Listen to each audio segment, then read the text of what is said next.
That's a picture of Andrew Carnegie. He is the man that coached or mentored Napoleon Hill. That's Napoleon Hill when he was a young reporter working for a magazine. The magazine decided that they were going to write articles on wealth.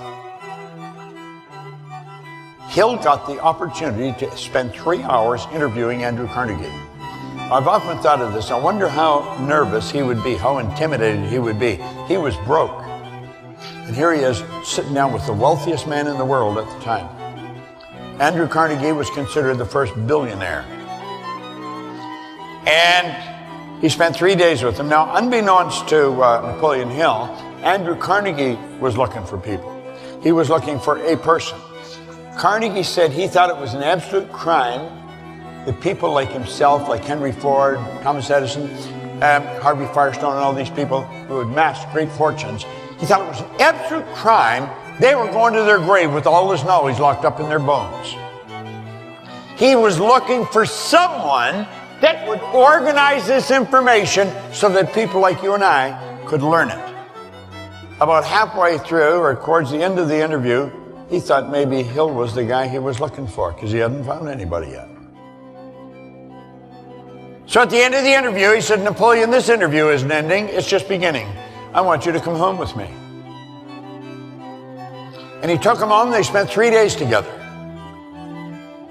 Yet at the end of the 3 days, he said, Napoleon, I'm going to ask you a question, and I just want a yes or no answer. He said, are you prepared to dedicate the rest of your life to an idea for which you will probably receive no material compensation for at least 20 years? What he didn't tell Hill, he had a stopwatch in his hand, and he only gave him 60 seconds to answer the question. In 25 seconds, Hill said, yes, I will. He said, I'm going to give you an affirmation. And he said, I want you to write every word down. He said, write down every word. And I want you to repeat it over and over again every day.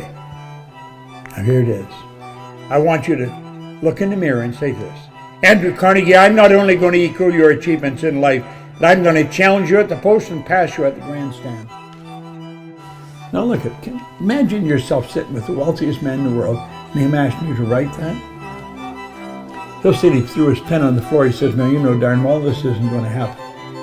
He says, I know it's not Napoleon, and unless and until you plant that idea properly in your subconscious mind.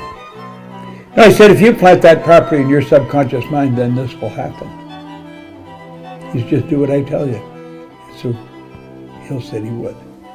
He said, I'm going to get a commitment from you. I'd like you to commit to me that you will do this every day, twice a day, once in the morning, once at night, looking in the mirror for 30 days.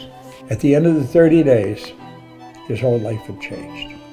Now he said, I want you to go gather information. I will give you letters of introduction. All very, very successful. He became intimate friends with Edison and Ford. So far as I've been able to determine, Carnegie made maybe 50 millionaires. Napoleon Hill's made millions of millionaires.